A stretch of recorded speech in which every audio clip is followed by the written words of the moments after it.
Hello. हाँ दोस्तों, नमस्ते।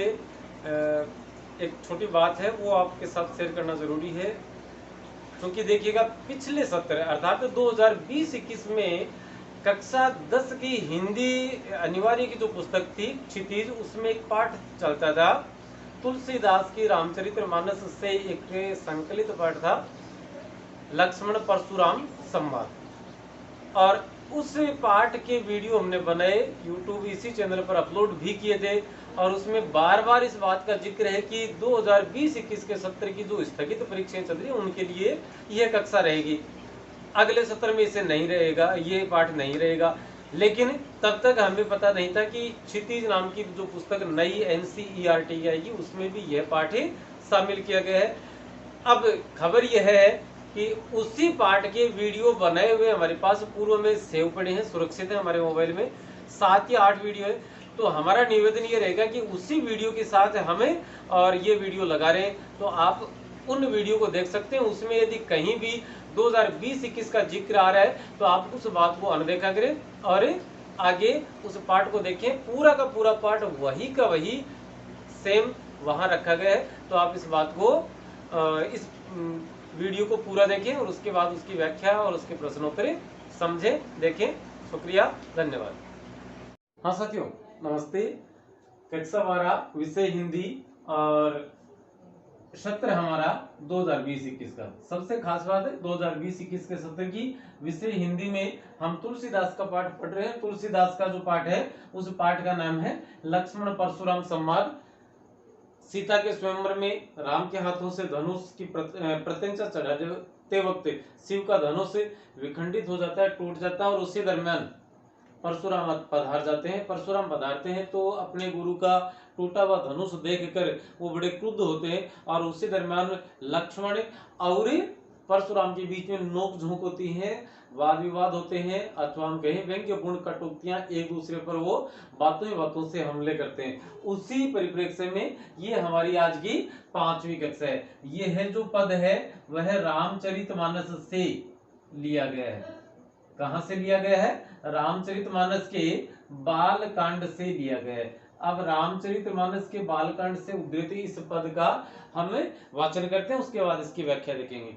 तो देखें कि तुम्हें तो कालू हाक जनु लावा, बारे बारे मोहि लागी बोलावा, सुनत लखन के वचन कठोरा, परसु सुधारी धरे कर घोरा, अब जनि देई दोष मोहि लोगु, कटुवादी बाल कु बध जोगु, बाल बिलो की बहुत मैं बाचा, अब यहु मरनिहार भासाचा, कौशिक कहा क्षमी अपराधु, बाल दोष गुण गनहीन साधु, खर कुठार में अकरुण कोही, आगे अपराधी गुरुद्रोही, उत्तर देते छोड़ऊं बिनु मारे,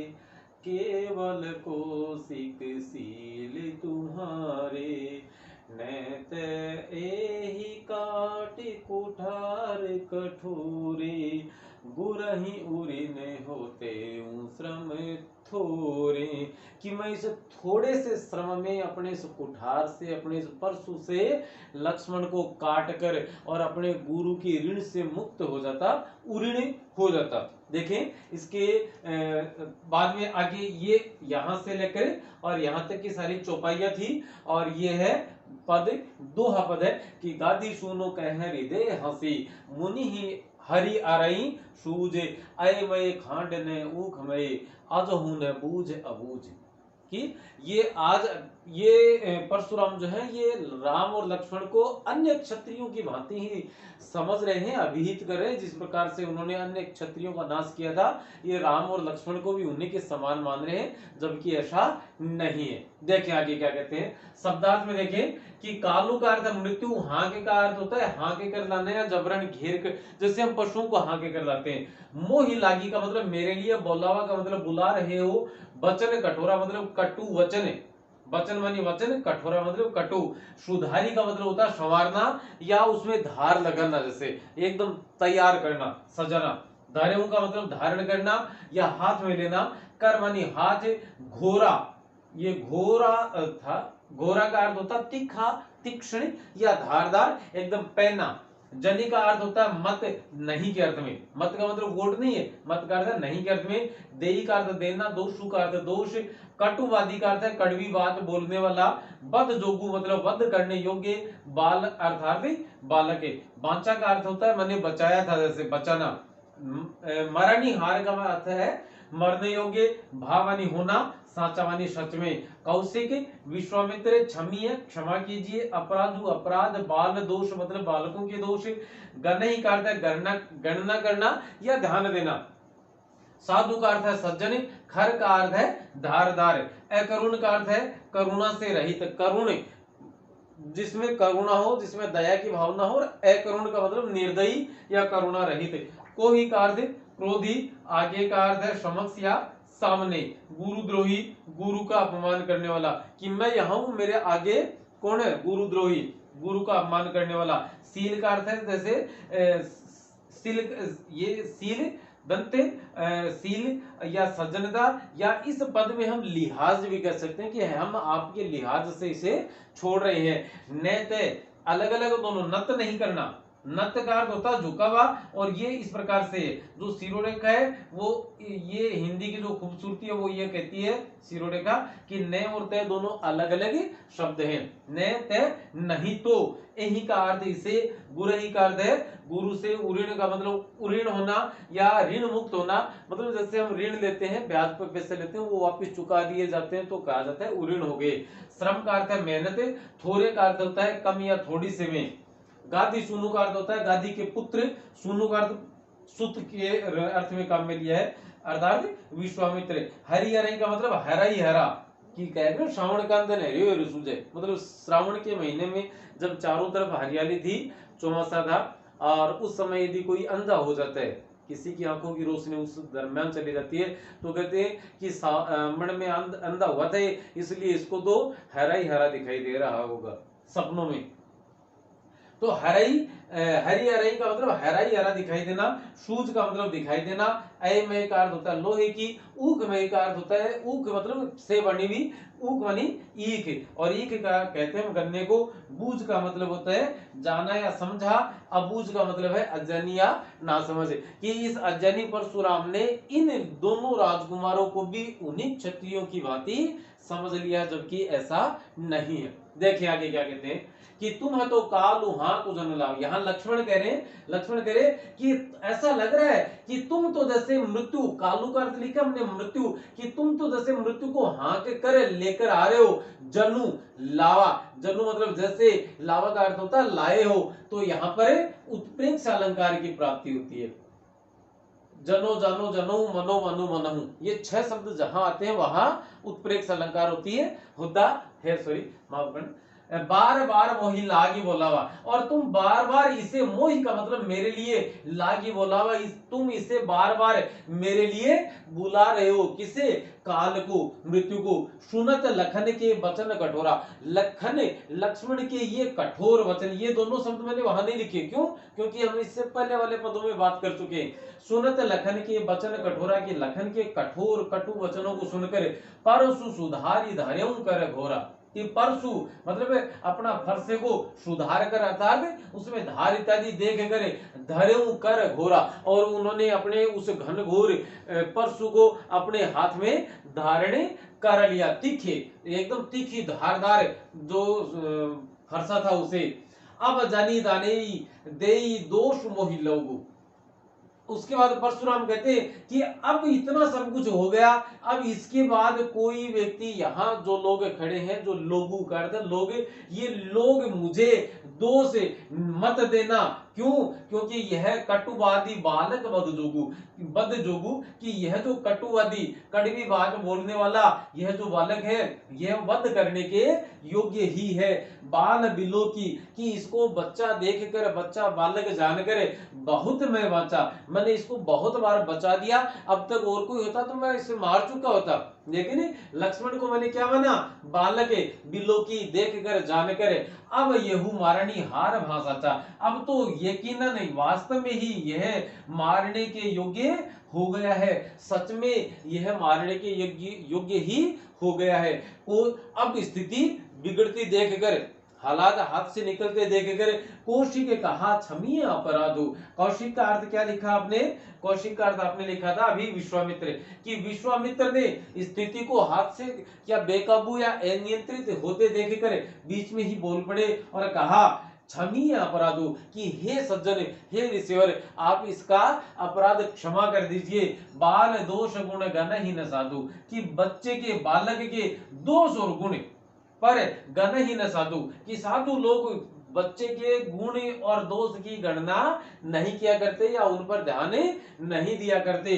खर कुठार में अकरुण को ही। उसके बाद परशुराम कहते हैं कि मेरा कुठार जो है, मेरा फरसा जो है या मेरा परशु जो है वो बहुत ज्यादा खर है, वह बहुत ज्यादा तीक्ष्ण है, और मैं स्वयं क्या हूं, अकरुण, दया से रहित, निर्दय या करुणा रहित हूं, और कोई क्रोधी स्वभाव वाला हूं, आगे अपराधी गुरुद्रोही। और मैं तो ऐसा हूं, मेरे हाथ में परशु है जो कि बहुत तीखा है, और मैं निर्दय हूं या करुणा से रहित हूं, क्रोधी भी हूं, और मेरे आगे कौन है, एक अपराधी। और अपराध कैसा है, गुरुद्रोही, जिसने गुरु का द्रोह किया था या गुरु के प्रति